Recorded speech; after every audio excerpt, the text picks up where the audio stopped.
Hello student, good morning. Minate madam. Students, today we have to learn new lesson chemical reaction and equation. In this lesson, we have to learn some important points. They are first is chemical reaction, second is rule of writing chemical reaction, third is balancing a chemical reaction, and fourth is types of chemical reactions. Let us see the first point, chemical reaction. What is chemical reaction? A chemical reaction is a process in which some substances undergo bond breaking and are transformed into new substances by formation of new bond. Chemical reaction म्हणजे काय की ही एक process असते की ज्या प्रोसेसमध्ये काही substances bond break करतात आणि दुसरा नवीन बॉन्ड तयार करतात आणि नवीन सबस्टन्सेस तयार होतात. फॉर एक्झाम्पल, कार्बन आपण घेतलं आणि कार्बनला बर्न केलं, तर बर्न केल्यानंतर एअरमधल्या ऑक्सिजनशी कार्बन बॉन्ड तयार करतो आणि कार्बन डायऑक्साईड हा नवीन सबस्टन्स तयार होतो. म्हणजे हे जे ओरिजिनल सबस्टन्सेस आहेत हे सबस्टन्सेस एकमेकांशी बॉन्ड तयार करतात आणि कार्बन डायऑक्साईड हा सबस्टन्स तयार होतो. ही जी रिॲक्शन ही प्रोसेस आहे, या प्रोसेसमध्ये काही सबस्टन्सेस आपला बॉन्ड तोडतात आणि नवीन बॉन्ड तयार करतात आणि नवीन सबस्टन्स तयार होतो. या प्रोसेसला केमिकल रिॲक्शन असं म्हणतात. ही एक रिॲक्शन आहे. अजून बघा, CuSO4 कॉपर सल्फेट हे या सोल्युशनमध्ये जर आपण zinc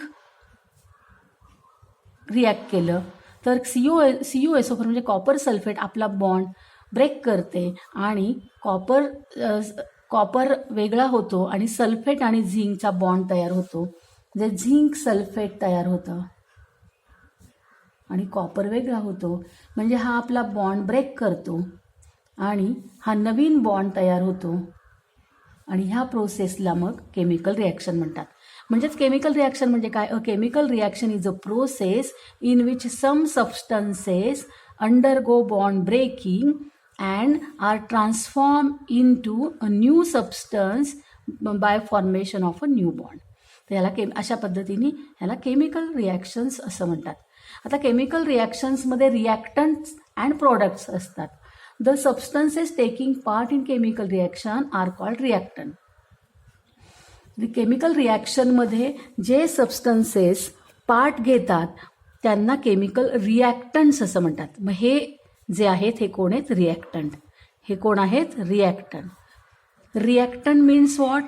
reactant means the substances taking part in chemical reaction. Chemical रिॲक्शन्समध्ये जे पार्ट घेतात त्या सबस्टन्सेसला रिॲक्टंट्स म्हणतात. आणि प्रॉडक्ट म्हणजे काय? The substances form as a result of a chemical reaction by formation a new bond are called product. आणि chemical रिॲक्शनमध्ये जे नवीन सबस्टन्सेस तयार होतात, नवीन बॉन्ड तयार करतात, त्यांना प्रॉडक्ट्स असं म्हणतात. तर या रिॲक्शनमध्ये कॉपर सल्फेट आणि झिंक हे रिॲक्टंट्स आहेत आणि झिंक सल्फेट आणि कॉपर हे प्रॉडक्ट आहे. या रिॲक्शनमध्ये कार्बन आणि ऑक्सिजन हे रिॲक्टंट आहे आणि कार्बन डायऑक्साईड हा काय आहे? प्रॉडक्ट आहे. Now late us see the chemical equation. What is chemical equation? The representation of a chemical reaction in a condensed form using chemical formula is called as the chemical reaction. म्हणजे chemical reaction जर आपण condense फॉर्ममध्ये मांडली, chemical फॉर्म्युलाच्या स्वरूपात जर मांडली तर त्याला केमिकल रिॲक्शन, केमिकल इक्वेशन म्हणतात. त्याला काय म्हणतात? Chemical equation. केमिकल रिॲक्शन ही जर समजा आपण कंडेन्स फॉर्ममध्ये, मॉलिक्युलर फॉर्ममध्ये मांडली तर त्याला केमिकल इक्वेशन म्हणतात. आता ही जरी केमिकल रिॲक्शन आपण म्हणत असलो तरी ही केमिकल इक्वेशनच्या फॉर्ममध्ये मांडलेली आहे. केमिकल रिॲक्शन कशी असते? Copper sulphate plus zinc, copper sulphate plus zinc form zinc sulphate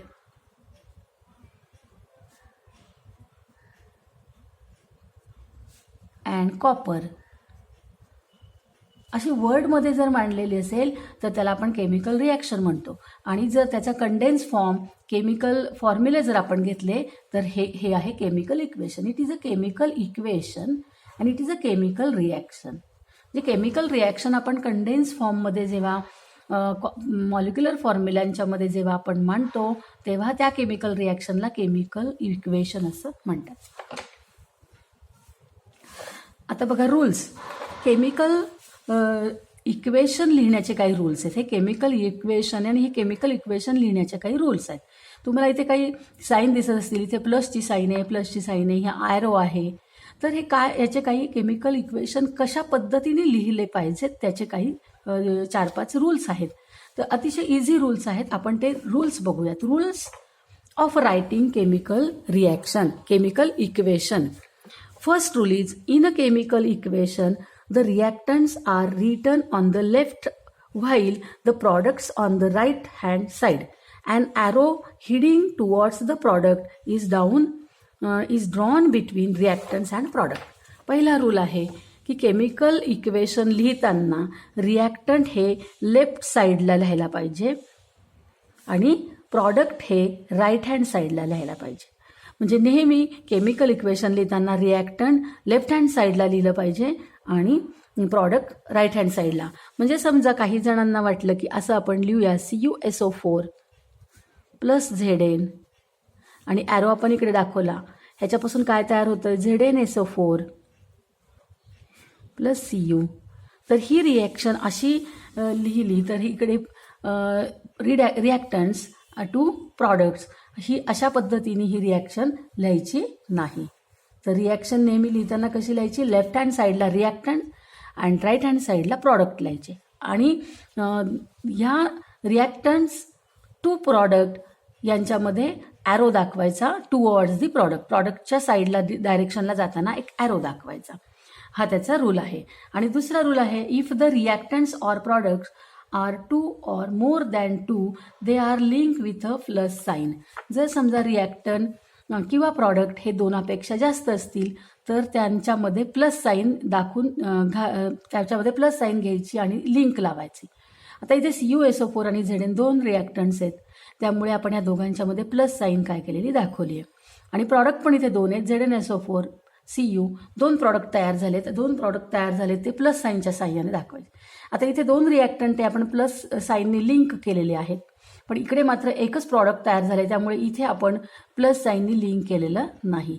म्हणजे एकूण काय की जर रिॲक्टंट्स किंवा प्रॉडक्ट्स 2 किंवा 2पेक्षा जास्त असतील तर ते प्लस साईननी लिंक करायचे एकमेकांना. हा दुसरा रूल झाला. व थर्ड रूल बघा.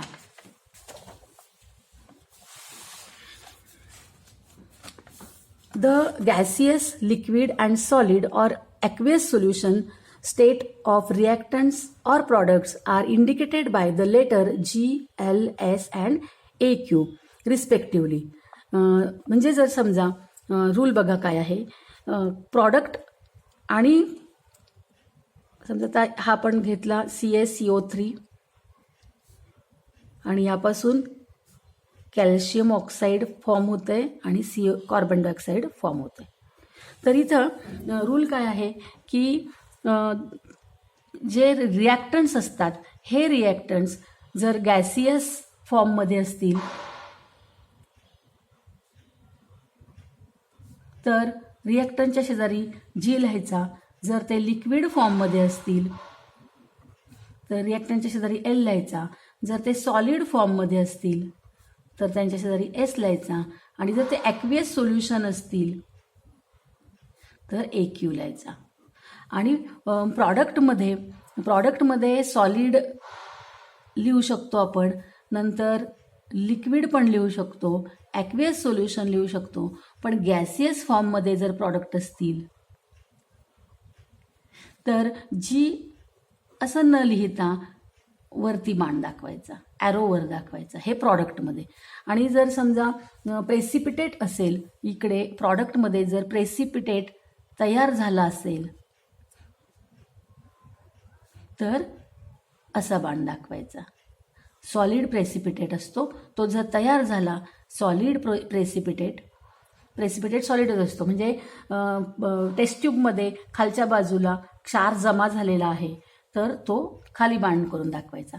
म्हणजेच रूल काय आहे, the gaseous, liquid and solid or aqueous solution state of reactant or product are indicated by the letter G, L, S, AQ respectively, as well as if the product is gaseous instead of G, it can be indicated by arrow and pointing upwards. If the product form in insoluble solid in the form precipitate, then it indicated by an arrow downward.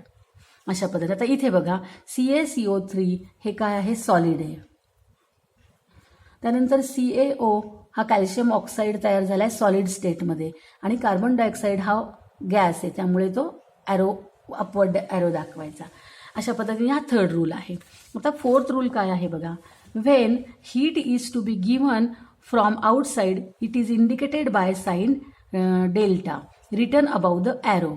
while heat is released during the reaction then it show by return. म्हणजे जर समजा reaction करताना आपल्याला बाहेरून जर समजा heat द्यावी लागली रिॲक्शन करताना, तर समजा CaCO3 कॅल्शियम कार्बोनेट जे आहेत शहाबादी फरशीचे तुकडे यांना आपण जर हीट दिली आणि त्याच्यापासून कॅल्शियम ऑक्साईड तयार झाला आणि कार्बन डायऑक्साईड तयार झाला तर आपण यांना हीट दिलेली आहे. हे हीट कशी दाखवायची, तर ॲरोच्या वरती ही साईन द्यायची हीटची, ही हीटची साईन आहे. ह्या साईनमुळे असं लक्षात येतं की रिॲक्टंटला हीट मिळालेली आहे. ओके, आता समजा हीट द्यायची असेल तर अशा पद्धतीने दाखवायची आणि जर हीट रिलीज होत असेल, heat is release during the reaction then it is shown by return. समजा रिॲक्शनमध्ये हीट निर्माण झालेली आहे. समजा इथे बघा आता CuSO4 plus ZnSO4 plus Cu आणि हीट रिलीज झाली तर ती हीट अशी दाखवायची. अशा पद्धतीने आपण हीट रिलीज झाली तर हीट लिहून दाखवायची आणि हीट द्यावी लागली तर ती डेल्टा साईनने दाखवायची. हा झाला fourth rule.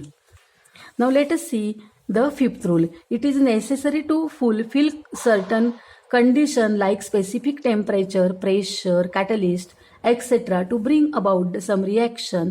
These conditions are indicated below or above the arrow indicating the direction of reaction.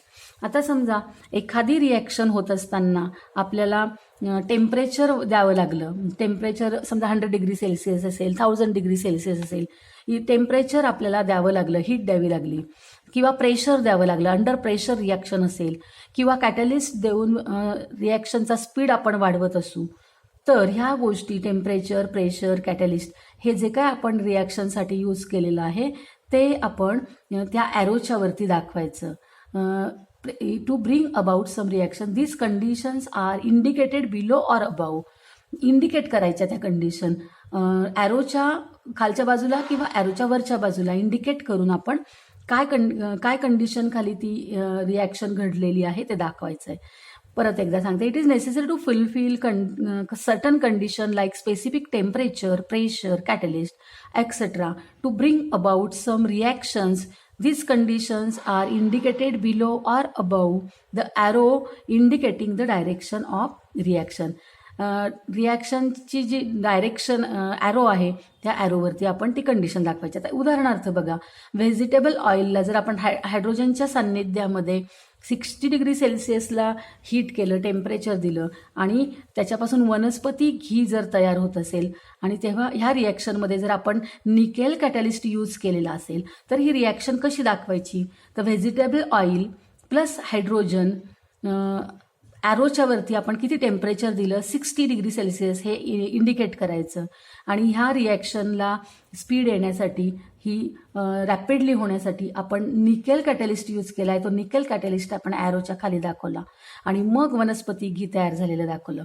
म्हणजे ह्या रिॲक्शनमध्ये आपण किती टेम्परेचर वापरला, कोणता कॅटलिस्ट वापरला हे ॲरोच्या वरती खाली दाखवलेलं आहे. अशा पद्धतीने 5वा रूल आहे की तुम्ही ज्या कंडिशन अंडर कंडिशन तुम्ही रिॲक्शन घडवून आणता ती कंडिशन ॲरोच्या अबाव किंवा बिलो इंडिकेट करायची असते. नाऊ लास्ट रूल आहे 6th रूल. Name of reactants products are written below their formula. Reaction लिहिल्यानंतर त्या रिॲक्शनचं जे नाव आहे, रिॲक्टंट आणि प्रॉडक्टचं जे नाव आहे ते नाव त्या रिॲक्टंटच्या आणि प्रॉडक्टच्या खाली लिहायचं असतं. आता बघायचं AgNO3 plus NaCl directed have product AgCl and NaNO3. आता AgNO3 म्हणजे कोण, तर सिल्वर नायट्रेट. ते आपण सिल्वर नायट्रेट इथे दाखवायचं. AgNO3च्या खाली लिहायचं सिल्वर नायट्रेट. NaCl म्हणजे सोडियम क्लोराईड, तर NaClच्या खाली सोडियम क्लोराईड लिहायचं. AgCl म्हणजे कोण, तर याचं नाव आहे सिल्वर क्लोराईड, मग सिल्वर क्लोराईड इथे नाव लिहायचं. NaNO3 म्हणजे काय, सोडियम नायट्रेट, तर सोडियम नायट्रेट लिहायचं. असे 5 रूल याचे म्हणजे इक्वेशन लिहिण्याचे. इक्वेशन लिहिताना पहिला रूल डाव्या बाजूला रिॲक्टंट्स, उजव्या बाजूला प्रॉडक्ट्स आणि त्या दोघांच्या मध्ये ॲरो.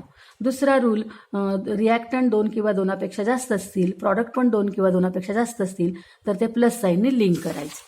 तिसरा रूल जर रिॲक्टंट्समध्ये gaseous, liquid, solid, aqueous solution असेल तर ते त्या रिॲक्टंटच्या शेजारी SgL ॲक्वियस AQ लिहून दाखवायचं. आणि प्रॉडक्ट्समध्ये जर गॅस असेल तर ॲरो अपवर्ड डायरेक्शन आणि प्रेसिपिटेट असेल तर तो डाऊनवर्ड डायरेक्शन दाखवायचा. चौथा रूल जर हीट दिली तर ती डेल्टाच्या साह्याने दाखवायची ॲरोच्या वरती लिहून, आणि हीट जर निर्माण होत असेल तर ती हीट प्रॉडक्टच्या शेजारी प्लस लिंक करून लिहायची असते.